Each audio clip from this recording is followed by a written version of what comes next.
کے لیے ایک فرنٹ ہے جو کہ اس وقت پورے پاکستان کے اندر موجود ہے، اور ان کا ہم نے باقاعدہ دسمبر 2021 میں کنونشن کیا تھا لاہور میں، اور اس میں میں جو مرکزی ہماری کیبنٹ بنی تھی اس میں ہمارے مرکزی صدر جو ہے وہ ساہیوال سے ہیں، ڈاکٹر آفتاب اشرف، اور مرکزی جنرل سیکریٹری میں ہوں کریم پرہار کوئٹہ سے۔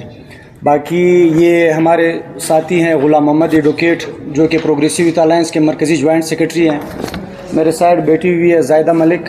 یہ ہمارے پروگریسو یوتھ الائنس کی صوبائی رہنما ہیں، اور ثانیہ خان یہ بھی ہماری پروگریسو یوتھ الائنس کی رہنما ہیں۔ پریس کانفرنس کا جو متن ہے میں آپ دوستوں کے سامنے رکھتا ہوں۔ معزز صحافی حضرات، جیسا کہ آپ کے علم میں ہے کہ پاکستان میں مقیم افغان مہاجرین کے جبری انخلاء کی ظالمانہ پالیسی پر عمل شروع ہو چکا ہے۔ حکومت کی طرف سے یوں تو افغان مہاجرین کو 31 اکتوبر تک کا الٹیمیٹم دیا گیا تھا، مگر پولیس جیسے ریاستی ادارے پہلے ہی سے متحرک ہو گئے تھے اور مہاجرین کی پکڑ دکڑ شروع ہو چکی تھی۔ پاکستانی ریاست کی یہ پالیسی خطے کی بدلتی ہوئی صورتحال میں پاکستانی ریاست کے مسلسل سکڑتے ہوئے کردار کے باعث ریاستی پالیسی سازوں کی فرسٹریشن کی عکاسی کرتی ہے۔ پرویز مشرف کے دور میں ریاست کی ڈبل گیم کا منطقی نتیجہ یہ نکلا ہے کہ دنیا بھر میں پاکستانی ریاست پر کوئی بھی اعتماد کرنے کے لیے تیار نہیں ہے اور ریاست کو سفارتی تنہائی کا سامنا ہے۔ اس ڈبل گیم میں ایک طرف دہشت گردی کے خلاف جنگ کے نام پر پشتونوں کے علاقوں میں جعلی آپریشنز کیے جاتے تھے، جن میں گٹ طالبان کو مکمل ریاستی پناہ میں رکھ کر عام پشتونوں کی لاشوں کو فروخت کر کے امریکہ سے اربوں ڈالر بٹورے جاتے تھے۔ دوسری جانب ملک میں مقیم لاکھوں افغان مہاجرین کے نام پر ملنے والی اربوں ڈالر کی امداد کو دونوں ہاتھوں سے لوٹا جاتا تھا۔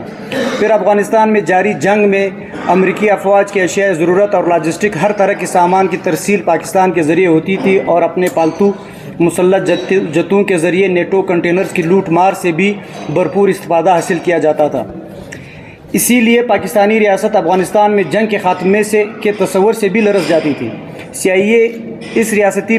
پالیسی سے قطعاً انجان نہیں تھی، مگر ان کے پاس اس جنگ سے نکلنے کا کوئی باعزت راستہ بھی نہیں تھا۔ بالآخر امریکہ کو 2 دہائیوں سے طویل افغان جنگ میں عبرتناک شکست کے بعد دنیا بھر میں شدید خجالت کا سامنا کرنا پڑا،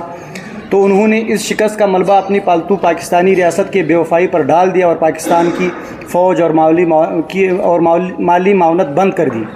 اب بہت سارے دیگر مسائل کے ساتھ ساتھ یہی مذکورہ صورتحال مزید سنگین ہو کر ریاست کے حالیہ اقدامات کو قوت محرکہ دے رہی ہے، مگر اس صورتحال میں نہ صرف افغانستان بلکہ پورے خطے کی سیاست کے لیے انتہائی پیچیدہ مضمرات پنہاں ہیں، جن سے مزدور تحریک بھی براہ راست متاثر ہوگی۔ معزز صحافی حضرات، ریاست پاکستان کی جانب سے اچانک اور منصوبہ بندی کے بغیر افغان مہاجرین کے انخلاء کے محرکات کو سمجھنے کے لیے خطے کی صورتحال کو ناگزیر طور پر سامنے رکھنا ہوگا، اور عالمی و علاقائی سامراجی ممالک کی بدلتے ہوئے دوستی اور دشمنیوں کی آڑ میں پاکستان کے کردار کو بھی سمجھنا ہوگا۔ اور اس ضمن میں افغان مہاجرین کی جبری بے دخلی کا سامنے آنا کوئی اچنبے کی بات بھی نہیں ہے، کیونکہ اس وقت افغانستان پر سامراجی پشت پناہی سے مسلط حکمرانوں کا ریاست پاکستان کے ساتھ وہ پرانے ڈگر کی تعلقات نہیں رہے جو کہ ایک عہد میں موجود تھے، مگر ان تمام مسائل کی آڑ میں افغان مہاجرین کو جس ریاستی جبر اور بیانک انسانی المیہ کا سامنا کرنا پڑ رہا ہے وہ انتہائی شرمناک اور ذلت آمیز رویہ ہے۔ لگ بھگ 2 ماہ قبل حکومت نے افغان مہاجرین کی ملک بدری کا احکامات جاری کیے تھے، تب سے ہی افغان مہاجرین کو پولیس گردی کا سامنا کرنا پڑ رہا ہے۔ ملک بھر میں ہزاروں افغان محنت کشوں کو گرفتار کیا گیا ہے۔ مالکان کو کہا گیا ہے کہ وہ افغان مہاجرین سے گھر اور دکانیں وغیرہ فی الفور خالی کروا لیں۔ مساجد میں منادی کرائی گئی اور مقامی حکومتوں کی طرف سے حکم نامے جاری کیے گئے۔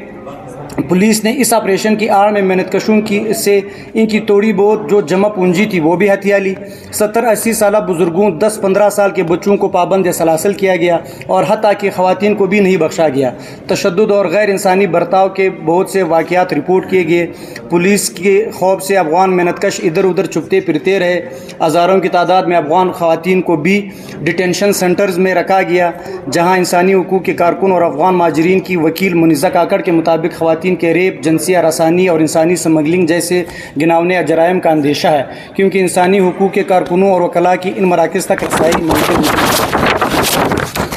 معزز صحافی حضرات،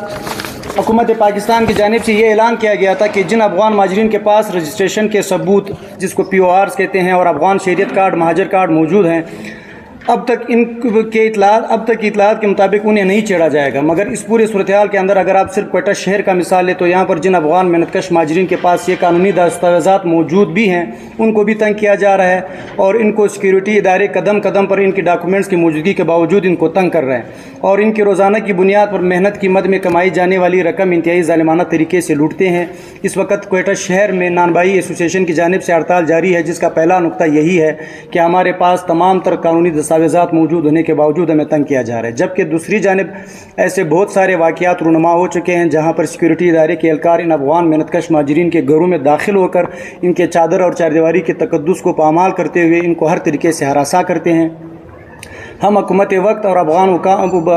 حکام بالا سے پرزور الفاظ میں مطالبہ کرتے ہیں کہ سیکیورٹی اداروں کی ان غیر انسانی رویوں اور غیر مہذب حرکتوں کا فی الفور نوٹس لیتے ہوئے ان تمام تر متاثرہ افغان محنت کش مہاجرین کو انصاف فراہم کیا جائے، جبکہ اس طرح کے غیر انسانی حرکتوں میں ملوث تمام سیکیورٹی اہلکاروں کے خلاف فی الفور قانونی کارروائی کی جائے۔ معزز صحافی حضرات، ہم مطالبہ کرتے ہیں کہ پاکستان میں پڑنے والی شدید سردی کے باعث انسانی ہمدردی کی بنیاد پر افغان مہاجرین کی جبری بے دخلی کو فی الفور بند کیا جائے۔ اس کے علاوہ ہمارا تنظیمی موقف ہے کہ پاکستان میں مقیم تمام تر افغان محنت کش مہاجرین کو پاکستانی شہریت دی جائے، اور جب تک انہیں شہریت نہیں دی جاتی تب تک ان کے تمام شہریتی حقوق کو بحال کیا جائے، اور انہیں پاکستان میں غیر سیاسی اثاثہ جات کے طور پر کے لیے مال کے طور پر استعمال ہونے کے عمل کو روکا جائے، جبکہ انہیں زندگی کے تمام تر بنیادی سہولیات فراہم کیے جائے اور ان کی جان مال اور عزت کے تحفظ کو یقینی بنایا جائے۔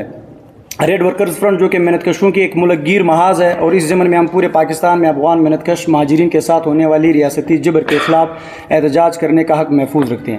معزز صحافی حضرات، آخر میں اس پریس کانفرنس کے ذریعے ہم چمن میں جاری احتجاجی دھرنے کے ساتھ اظہار یکجہتی کرتے ہوئے ان کے تمام طالبات کی بھرپور حمایت کرتے ہیں۔